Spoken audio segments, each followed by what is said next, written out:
After my girlfriend's family company went bankrupt, they accumulated a large amount of debt.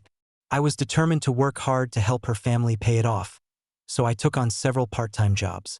One day, by chance, I was working the night shift at a couple's hotel, delivering small umbrellas and an expensive watch to the guests. When I opened the door to grab the items, a man in a bathrobe answered. Just as I was about to leave, I heard my girlfriend's sweet voice from inside the room. "Darling, do you like the watch I bought you?" Ding. Story Shots reminds you to click the subscribe button at the bottom right corner to read the full novel. My mind exploded with disbelief as I looked up toward the room. At that moment, I was wearing a mask and a server's uniform, and the man in front of me completely blocked my face, so my girlfriend Alice Collins didn't see me. I wanted to rush in and confront her, but for some reason, I just walked away numbly. Heartbroken, I returned to the apartment that I rented with Alice Collins, staring at the various sweet photos of us hanging on the wall, my eyes stinging with tears. As night deepened, I turned off the lights and quietly sat on the sofa, waiting for Alice Collins to come back. I don't know how long I waited, but as dawn broke, Alice Collins returned. When she walked in and saw me still awake on the sofa, she was startled and exclaimed, "Clayton, why are you still awake? Didn't I say I was working the night shift? You didn't have to wait for me." Her tone was as casual as ever, as if nothing had happened. In fact, her gaze toward me was filled with tender affection and deep concern. If I hadn't accidentally discovered last night that she hadn't gone bankrupt at all and was with someone else, I might have continued to be oblivious, believing in her so-called love. "Alice, you said you would always be by my side. Please don't lie to me, okay?" I gently wrapped my arms around her shoulders, my voice unconsciously trembling with fear. Alice Collins was taken aback for a moment, then gently patted my back and softly said, "I won't leave you." She assumed I was just feeling insecure, completely ignoring my plea not to lie to me. Just then, her phone suddenly rang. She glanced at the caller ID, and a flicker of panic crossed her eyes before she regained her composure and said to me, "Clayton, I need to take this call. Wait for me a moment." Before I could respond, she hurriedly walked out. The warmth in my heart instantly plummeted into an icy abyss. I had noticed the caller ID on her phone. Dear boyfriend. Time passed slowly. I don't know how long it was before Alice Collins returned. Looking exhausted as she said, "Clayton, there's an issue at the hotel where I work. The manager needs me to run an errand. You stay home and wait for me." Just as she turned to leave, I grabbed her hand tightly, my voice hoarse. "Can you not go?" She didn't expect that I, who had never acted unreasonable, would stop her. Even so, she only frowned slightly and pulled her hand away, saying, "I'll be back soon." Before she finished speaking, she left without looking back. I stared blankly at my hand that had been brushed off by her, sadness flooding my heart like a tide. 6 months ago, when my girlfriend Alice Collins's family hadn't gone bankrupt, she was known as the campus beauty in college, a rich girl. I was just a poor student who had moved from a small county to a key university. My parents divorced when I was young, leaving me with my grandparents. My grandfather passed away early, and my grandmother raised me. To repay my grandmother, I studied hard, but after entering university, I became the target of ridicule as a small-town student. Once, when Alice Collins was cornered by a group of thugs in an alley, I called the police out of conscience and rushed to help her. Although I got beaten up, the police arrived and chased the thugs away. After that incident, Alice Collins began to pursue me fervently. She even took care of my pride and secretly covered my grandmother's medical expenses. After my grandmother passed away, she still stayed by my side, looking at me with pity as she said, "Clayton, even without Grandma, you still have me. I will always be by your side." But suddenly, the scene shifted. The girl who once promised to always be by my side was in someone else's arms, sweetly calling another man darling. Moreover, she had lied to me. Her family hadn't gone bankrupt at all. At work, my thoughts were a jumbled mess. filled with the image of Alice Collins calling someone else darling last night, and the scene of her decisively pulling away from me in the morning. I lost focus several times while working, leading to mistakes, and customers were dissatisfied and reported me to the boss. "Clayton, what are you doing? Our massage parlor is willing to let you work part-time, and we're paying you to work, not to affect our profits." The boss called me into a closed work area and scolded me directly. I lowered my head and didn't rebut a single word. "I'm sorry, boss. I won't do it again.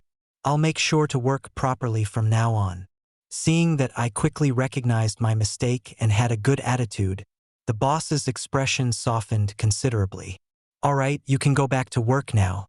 A big client just came in and specifically asked for you to serve him.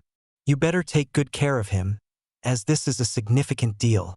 Although I felt confused upon hearing that I was specifically requested, I was also happy. After all, who would turn down money?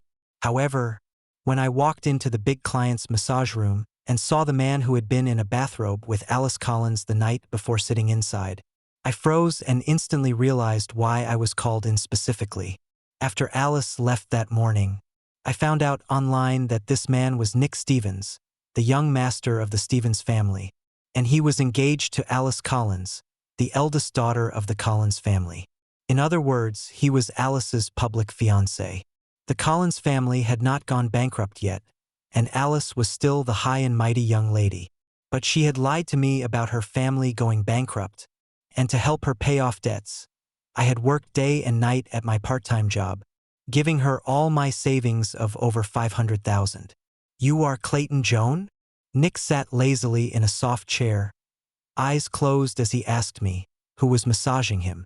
Not hearing me respond, Nick opened his eyes and looked at me with a mocking expression. "I am Alice's fiancé. You should know that by now, right? If I were you, knowing now that Alice doesn't love you, I would have the sense to break up. Maybe you don't know, but the over $500,000 you gave to Alice to pay off her debts. She used to buy me a watch. If I remember correctly, you were the one who delivered it yourself." Nick's face was full of unabashed pride. His gaze toward me filled with malice. As he spoke, he raised his wrist to flaunt the watch in front of me, as if afraid I wouldn't see it. With every word Nick threw at me, the anger bubbling inside me became impossible to contain. With a sudden push, I flipped both him and the chair over, catching Nick off guard. He ended up falling to the ground along with the chair, making a loud thud. He landed with a grimace, his expression pained. "Clayton Joan, just wait. I won't let you off." The commotion attracted the boss, who had been watching from a distance. "What happened?" The boss rushed in, and upon seeing the scene before him was left speechless in shock. Once he regained his composure, he glared at me angrily. "Clayton Joan, what are you doing? Didn't I tell you to serve Master Stevens well? Hurry up and help Master Stevens up, and apologize to him." Hearing the boss say this, Nick sarcastically remarked, "Boss, the service here is really something, so good that I can't afford it. And this employee of yours even hit a customer. If this word gets out, do you think your shop can still stay open?" Nick's words made the boss's face turn pale. Although it seemed directed at the boss, Nick's eyes were fixed on me, filled with provocation. If I didn't apologize, Nick's threats would not just be empty words. It seemed the boss was also affected by my actions.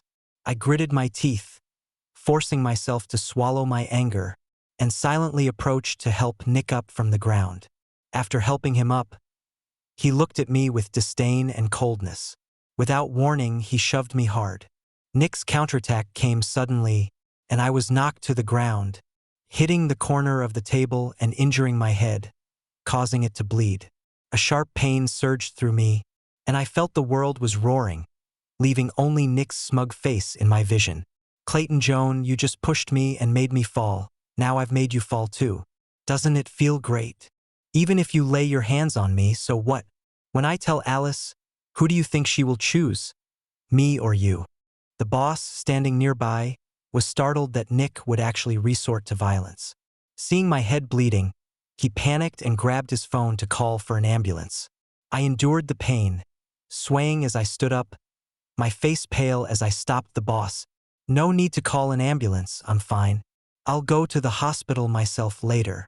After saying that, I unsteadily made my way toward the door. Before I could reach the door, there were several rhythmic knocks from outside. Then came Alice's voice. "Darling, why have you been in here for so long? Didn't we agree you'd accompany me shopping? I've been waiting for you. I'm coming in." Before Alice finished speaking, she pushed the door open. Wearing an elegant low-cut white dress and red high heels, Alice walked in, unexpectedly facing me in my disheveled state. I couldn't dodge in time and was completely unprepared for the fact that the matter I hesitated to mention this morning would be exposed under such circumstances. Alice probably didn't expect to see me here either, and the panic and guilt in her eyes were clearly visible to me. "Clayton, how did you end up here? Weren't you supposed to be working part-time?" Hearing Alice Collins's words, all the grievances and dissatisfaction I felt transformed into disappointment at that moment. She only remembered that I was working part-time, but she didn't know that my job was here. I chuckled self-deprecatingly. "Yeah, I'm working part-time. Didn't you see? But this should be my last time working part-time here." As I spoke, I looked deeply at her and said, "Alice Collins, let's break up." As soon as I said this, Alice panicked. "Clayton, there are reasons for everything. Please let me explain." Before she could finish, I coldly interrupted her. "Can't you see I'm hurt right now? Do you want me to stand here with an injury and listen to your explanations? And I gave you a chance. This morning, I told you not to lie to me, but you still did." Alice was instantly silenced. Reminded by me, she finally noticed the blood on my forehead and anxiously said, "Then let me take you to the hospital." Ignoring the anxiety on Alice's face, I walked past her and headed outside. "No need, thanks for your concern. You should just be with your fiancé. I don't want to be a part of your game." Just as Alice was about to chase after me, Nick Stevens, who was behind her, said with a grim expression, "Alice, just now Mr. Collins called us back for dinner. When are we going back?" Alice stopped in her tracks, no longer chasing after me. She stood still, looking at me with hesitation as I walked away, then turned back to Nick. The sound of her high heels clicking on the floor faded away, as if mocking the sincerity she had poured out, now trampled. After finishing the bandaging at the hospital, I returned to my rental apartment and contacted the landlord to inform him that I was preparing to move out. After packing my things, I rented another place closer to school, preparing to continue my studies for my master's degree. I was already in my third year, and I had previously worked desperately to pay off debts for Alice, which delayed my plans for graduate school. After I moved out, Alice returned to the apartment only to find it empty.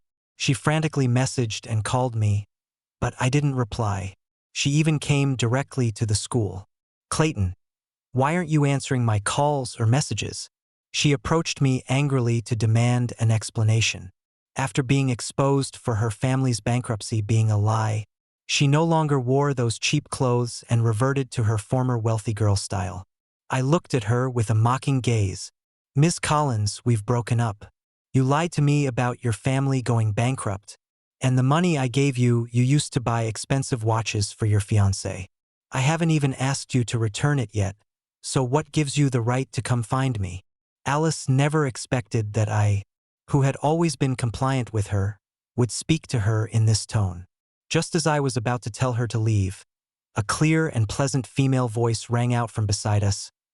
"Miss, you cheated and became a terrible person, yet you still want to cling to our senior and deceive him for so much money. If you had any conscience, you wouldn't be barking here. If I were you, I would return the money and never see each other again to avoid spreading your bad reputation." Alice and I both looked towards the source of the voice. When I saw who it was, I was momentarily taken aback. It was a lively and cheerful junior from the lab, Kitty Lopez. Kitty's voice was sweet and cute, but the sarcasm and mockery in her tone were unmistakable. Alice's face fell instantly, and she angrily said to me, "Clayton, if you were trying to make me jealous by finding another woman, then you won. but I'm really angry now. If you don't explain clearly, then we are breaking up." With that, Alice shot me a fierce glare and walked away, her face dark with anger. Listening to Alice's words, I finally understood. Alice never truly believed I would leave her. Saying we should break up was just a tactic to get what she wanted. "Thank you, Kitty." After Alice left, I thanked Kitty, feeling somewhat exhausted. "Senior, you don't need to be so polite. You helped me a lot in the lab before." Kitty flashed me a bright smile and then shifted her tone. "However, that Miss Collins just now is from the Collins group, and her fiancé is from the Stevens family. If you upset them, they probably won't let you off easily." Hearing Kitty's words, I looked up at her and quietly waited for what she would say next. "Coincidentally, my family is urging me to find a boyfriend to marry. Would you consider marrying me? The Collins and Stevens families are impressive, but my Lopez family is also well off. If you marry me, they won't dare to touch you." Kitty in front of me was bold and radiant. Her beautiful face lit up with a dazzling smile, looking at me with certainty, as if she was sure I wouldn't refuse her. I must admit, Kitty accurately captured what I was thinking. After being toyed with for so long, how could I not feel resentment? She reached out her hand to me, and I smiled as I shook it. Deal. Moreover, getting a wife for free, I was not losing out. After I agreed, Kitty Lopez pulled me straight to the Civil Affairs Bureau, moving so fast that I was caught off guard. When we came out, we had 2 red books. "Clayton, I want to hold a grand wedding. What do you think about inviting Ms. Collins and her fiancé to attend?" Kitty smiled slyly. "Are you trying to help me get back at someone?" I looked at her hesitantly, my tone uncertain. "No, I'm declaring my territory, telling everyone that you belong to me, Kitty Lopez, and that no cats or dogs from the Collins or Stevens families should come near." News of our wedding plans spread, and Alice Collins attacked like a mad dog. She started posting various sob stories online. "Clayton is my boyfriend. We haven't broken up, and he cheated on me by marrying another girl. His family is not well off, but I love him and willingly endured hardships with him. I defied my parents to be with him, and he abandoned me for another woman in the blink of an eye. Clayton, do you still have a heart? I love you. As long as you come back, I will forgive you, okay?" In the online video, Alice's eyes were red from crying, and every word was filled with sorrow. As soon as this video was released, the school forum exploded, with everyone furiously cursing me. They sent all kinds of insults to my family. Some even went so far as to dig up my contact information and address, sending me daily messages full of abuse, while others left dead rats and snakes at my doorstep. I found it amusing. Who can't handle online bullying? I exposed the fact that Alice had hidden her family's bankruptcy from me, and she had even used this reason to scam me out of over $500,000. The evidence included the records of me sending them small umbrellas and luxury watches at the hotel, along with surveillance footage. As a college student, the way I saved over $500,000 was through scholarships for my excellent grades and various hacking skills. I helped people build websites, designed various graphics, and sold different codes. When I had no orders, I delivered takeout and took on part-time jobs. I even started my own studio. There was also the surveillance footage from the massage parlor where Nick Stevens humiliated me. Once this evidence was released, my reputation began to reverse dramatically. Who would have thought that Alice Collins, the so-called young lady, was actually the one who scammed others out of over $500,000 using bankruptcy and debt? That's too ruthless. In the end, Clayton was the one with a romantic brain, and Alice still wanted to slander him. The insults came too early.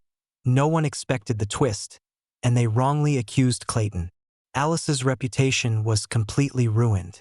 All the male students in the university who originally liked Alice for her looks and personality felt disgusted at the mention of her name. Even the way they insulted her changed to, "Bro, I hope your girlfriend is Alice Collins." The way girls complimented each other also changed to, "Sister, I hope the boyfriend you find is a romantic brain like Clayton." Although this new way of complimenting felt a bit offensive to me, at least it wasn't malicious. The image-conscious Alice completely broke down. She couldn't accept being looked down upon with various malicious glares while walking through the school. Crying, she came to find me. "Clayton, I know I was wrong. Can you please take down the evidence from the school forum? I was just too angry and sad when I heard about you being with Kitty. I didn't want to see you taken away by her, which is why I said those things online. I know you were just mad at me and were trying to get back at me by saying you were with her. I didn't really love Nick. I lied about my family's bankruptcy just to test how far you would go for me. Isn't it enough that I regret it now? I've cried enough tears for you." Listening to Alice, goosebumps rose on my arms. I hated myself for being blind and actually falling for such a little fairy. Alice's words made me laugh in anger, and I took a few steps back, not wanting any contact. "Alice, where do you get the confidence to think I still love you? Why do you think that being with someone else is just to make you angry? I'm not that petty. I'm in love with Kitty Lopez now. If you still have any shame, stop bothering me, or I'll report you for fraud." Alice looked at me in disbelief, her eyes full of hurt. "Clayton, you wouldn't have treated me like this before. Didn't you say I was the one you loved the most?" Her eyes reddened, and she tried to get closer to me. Noticing her movement, I quickly stepped back, clearly rejecting her. Seeing my reaction, Alice couldn't hold back her tears and simply said, "Clayton, I will make you willingly come back to me." From that day on, I didn't see Alice for the next half-month. Originally, Kitty would come over every day to have meals with me, claiming it was to strengthen our relationship. But now she hadn't come to see me for almost half a month.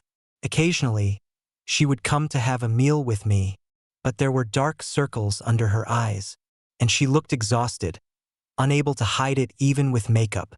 I sensed something was off. Kitty Lopez's condition started to change about half a month ago, which was exactly the last day Alice Collins came to me. I inquired and found out that the Lopez family is currently being pressured by the Collins family and the Stevens family. As the eldest daughter of the Lopez family and its future leader, Kitty has been under a lot of stress. Alice has been obsessively entangling herself with the Lopez family, desperately trying to trip them up and drive them to ruin. I finally understood what Alice meant when she said that she wanted me to willingly return to her side that day. It turned out she wanted to force the Lopez family into a corner to separate me from Kitty. I directly arranged to meet Kitty at a cafe near the school. The cafe was not crowded, and I didn't wait long before Kitty hurried in. As soon as she saw me, a smile instantly spread across her face. "Clayton, did you miss me?" Looking at Kitty's tired yet forced smile, a surge of heartache rose within me, mixed with an involuntary anger. "Did Alice give you trouble?" Hearing my words, Kitty was momentarily stunned, her brows relaxing, and a warm current passed through her heart. "No trouble." But just as she finished speaking, she looked up and saw Alice standing at the cafe door, staring at them with a gaze full of resentment. I saw Kitty suddenly shift her gaze behind me. Just as I was about to turn around to see what was happening, Kitty threw her arms around me, standing on her tiptoes to kiss me. "Don't look. I don't want you to set your eyes on anyone else. Just like me a little more. Okay?" Hearing Kitty's words, my heart melted completely, and the steps I had intended to take back stopped. Just then, a sharp voice erupted from the cafe entrance. "Clayton Joan, what are you doing? Bitch, how dare you seduce my Clayton?" As she spoke, Alice lunged forward, aiming to slap Kitty. I released Kitty, pulling her behind me protectively, and looked at Alice with a calm gaze, my words full of disdain. "Alice, I've already told you we've broken up. Can't you understand human language?" Originally hiding behind me, Kitty stepped out, standing in front of me, looking at the disheveled Alice. Her tone was unapologetically arrogant. "Miss Collins, you still have time to entangle with us? Do you think you haven't harmed the Collins family enough? Or maybe you should go back and check what the real situation of the Collins family is right now." As soon as Kitty finished speaking, Alice's face momentarily turned pale. What have you done? Just then, Alice's phone rang, and when she answered, her father's furious voice came through. Alice Collins, what have you done? Didn't I tell you not to target the Lopez family? Now look, the Lopez family has our handle, and our company is about to go bankrupt. Hearing the word bankrupt, Alice seemed to go deaf, completely ignoring her father's other insults, her mind only revolving around those two words. Bankrupt? I'm the eldest daughter of the Collins family. How could my family go bankrupt?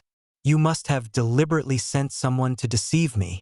As she spoke, Alice's eyes turned red, and she grabbed a nearby stool, intending to throw it at Kitty. I quickly caught Alice, snatching the stool from her hands to prevent her from harming Kitty. Alice, feeling desperate, went wild in the cafe, and seeing the situation was wrong, the owner quietly called the police, who eventually took her away for causing a disturbance. Wait a minute, officer. Just as the police were about to take Alice away, I suddenly spoke up to stop them. Hope instantly flared in Alice's eyes, as if she was expecting me to speak on her behalf. But my next words poured cold water over her completely.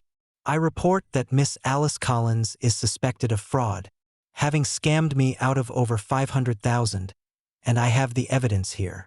Under Alice's incredulous gaze, I recounted how Alice had tricked me into lending her money to pay her debts and presented the transfer records. In the end, Alice had no choice but to grit her teeth and return the over $500,000 to me. The look in my eyes had completely lost the previous sadness and regret. All that remained was resentment and malice. I pretended not to see the bitterness in Alice's eyes and pulled Kitty away. The Collins family was completely brought down, and the Stevens family, in order to protect themselves, immediately distanced themselves from the Collins family, announcing that there would be no marriage alliance. However, the Stevens family still faced considerable impact, with their stock continuously declining. Not long after the Collins family went bankrupt, I heard that they owed a huge debt, and Alice's parents were imprisoned for tax evasion and drug smuggling. It was also revealed that the Stevens family was involved in drug trafficking and money laundering with the Collins family. The Stevens family also declared bankruptcy. From being the high and mighty eldest daughter, Alice fell overnight to a young lady ostracized in the club. Under public pressure, the school expelled Alice. I broke away from Alice Collins and threw myself into studying, participating in competitions and winning various awards. I even minored in finance, keeping myself so busy that I hardly had a moment to spare. Kitty Lopez felt sorry for me, so she came by every day to bring me meals she had cooked herself, worried that I would be so busy I would forget to eat. Clayton, you don't have to work so hard. If it comes to it, we can just put in the effort and get married after having a baby. My parents love me. No matter how upset they might be, they will let us marry. Previously, Kitty's parents had urged her to find a boyfriend to marry, which made her very happy. However, once they learned that I had been Alice's boyfriend, they began to oppose our relationship, forcing us to cancel the wedding we had planned. But Kitty was determined to be with me. She refused to marry anyone else. Kitty's parents had no choice but to set a condition. If I could finish my finance minor within a year, that is, before graduating from university, and join the Lopez family company starting from the bottom, they would agree to let Kitty marry me. I shook my head and declined her offer, saying, "No, you've already helped me enough. I can't let you create a rift with your parents." A year later, I finally graduated and successfully obtained my finance diploma, entering the Lopez family company and starting from the bottom. Seeing my character and determination, Kitty's parents finally relented and allowed us to hold the wedding. On the wedding day, the Lopez family invited all the notable families. Mr. Clayton Joan, do you vow to abide by the marriage vows, to love her, comfort her, respect her, protect her, and remain loyal to her for the rest of your life, in wealth or poverty, in sickness or health, in beauty or ugliness, in success or failure? The wedding host held the microphone asking me. Just as I was about to nod with a smile, a commotion suddenly erupted outside, and the voice of a security guard could be heard clearly. "Stop her. This crazy woman is carrying sulfuric acid." But it was too late. The security guard couldn't stop her, and she burst in. I saw Alice holding a large glass bottle, the top wide open. She looked at me in a suit and Kitty in her wedding dress, laughing maniacally, her voice sharp. "Why are you two getting married? Why are you so happy together? I won't allow it. You all can go die. You ruined my life. If I can't have a good life, neither can you." The guests around saw that Alice was carrying sulfuric acid, and their faces turned pale. They instinctively backed away as far as possible from Alice. As she spoke, she prepared to throw the sulfuric acid at me and Kitty. I was startled and immediately turned, pushing Kitty aside to shield her. The sulfuric acid splashed onto my back, my clothes corroding away almost instantly, and large patches of my skin burned black, revealing glimpses of the bone underneath. The security guards, who had been hesitant to act, took advantage of Alice's distraction and used a stun baton on her, causing her to convulse. The glass bottle, half full of sulfuric acid, slipped from her grasp and spilled all over her. "Ah!" Alice writhed on the ground in pain, her face contorted. What had once been a somewhat presentable face was now completely ruined by the acid. At that moment, the police rushed in and arrested Alice for assault with a deadly weapon. Kitty called for an ambulance and had me taken to the hospital for treatment. My injuries were severe, but fortunately, there was no danger to my life. After more than a month of recovery, I was mostly fine. Alice was prosecuted by the Lopez family for attempted murder and was sentenced to life in prison. A month later, Kitty and I held our wedding again. This wedding was even more grand than the previous one. After getting married, Kitty and I lived happily together. With my outstanding abilities and long-term vision, I slowly climbed the ranks in the Lopez family company and earned the recognition of Kitty's parents, as well as respect from the board of directors, eventually becoming the chairman of the Collins Group. Much later, I heard from someone that Alice had gone insane in prison, muttering my name every day and saying some crazy things. "My Clayton, don't come near me. My Clayton will protect me. You're talking nonsense. My Clayton loves me the most. He wouldn't abandon me. When he comes to get me, you all who bullied me will have a terrible fate." She cried and laughed, her eyes filled with hope, firmly believing that I would come for her. But soon her expression changed in an instant, as she pointed at the prison wall and shouted, "Kitty Lopez, you shameless woman. How dare you seduce my Clayton? Just wait. I will make you pay for this. Clayton Joan. How dare you be with someone else and curse me, you scumbag? I am the eldest daughter of the Collins family. Anyone who disrespects me should be careful. I'll have my dad make sure you can't find a job." Alice went mad every day and was eventually sent to a mental hospital. The last I heard of her was that she had taken sleeping pills to commit suicide in the mental hospital and died. Extra chapter: Kitty Lopez. At the beginning of my freshman year, the weather was very hot. The volunteer who was supposed to help me move my luggage was too busy, so he called another senior to come help. This senior was Clayton Joan. I wanted to add him on WeChat to thank him later, and he smiled and said it wasn't necessary, that it was just a small favor. Later, I entered a laboratory that matched my major, only to find that he was also there, and he was the leader of the lab. The lab's supervising teachers were all directly coordinating various projects with Clayton, asking him to lead the team. I recognized him at a glance, but it seemed he had forgotten me. As I interacted more in the lab, I found him to be witty, humorous, gentle, and capable. Even I didn't realize it, but I slowly started to like him. However, I later heard that he had a girlfriend, and his girlfriend was Alice Collins, the young lady of the Collins family. My budding romantic dreams were shattered, and I planned to respect and bless them. Just when I thought my unrequited love was going to end without resolution, Clayton suddenly withdrew from the lab. I immediately went to ask the supervising teacher for the reason. I learned that he was leaving for Alice Collins. He said that the Collins family had gone bankrupt, accumulating a lot of debt and loans. He planned to work hard at various part-time jobs to help Alice pay off the loans and debts. But I hadn't heard anything about the Collins family going bankrupt from my parents. That night, I went home and asked my parents. Mr. Lopez seemed to find it amusing. If the Collins family went bankrupt, I would celebrate with a feast right now. I immediately realized that Alice was lying, deceiving him.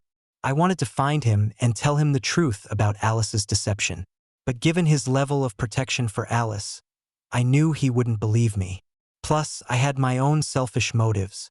I hoped that once Clayton knew the truth, he would completely break up with Alice. So I waited for about half a year and finally got an opportunity. I set up a scene for Clayton to catch Alice cheating on him. Everything went incredibly smoothly, and the useless young master of the Stevens family even fanned the flames, adding to the chaos. They successfully broke up. Upon hearing this news, I felt an immense joy inside, but I couldn't be too eager. I needed Clayton to become my boyfriend. I was determined to make this happen. Taking advantage of this opportunity, I approached Clayton, persuading him to return to the lab and not to bother with Alice. During the days back in the lab, I spent time with him, subtly being nice to him, allowing him to develop a good impression of me. Alice even foolishly thought that Clayton would never leave her side, that he was deeply in love with her. But how could anyone continue to love someone who repeatedly hurt them? Since Alice didn't know how to cherish him, there were plenty of people who were eyeing him. I finally had the chance to say this. Coincidentally, my family is urging me to find a boyfriend to marry. Senior, would you consider marrying me? No matter how powerful the Collins and Stevens families are, my Lopez family is also substantial. If you marry me, they won't dare to touch you. He hesitated for a long time before finally saying the two words I wanted to hear. It's a deal. What is remembered will always resonate. I could finally be with the person I had longed for day and night.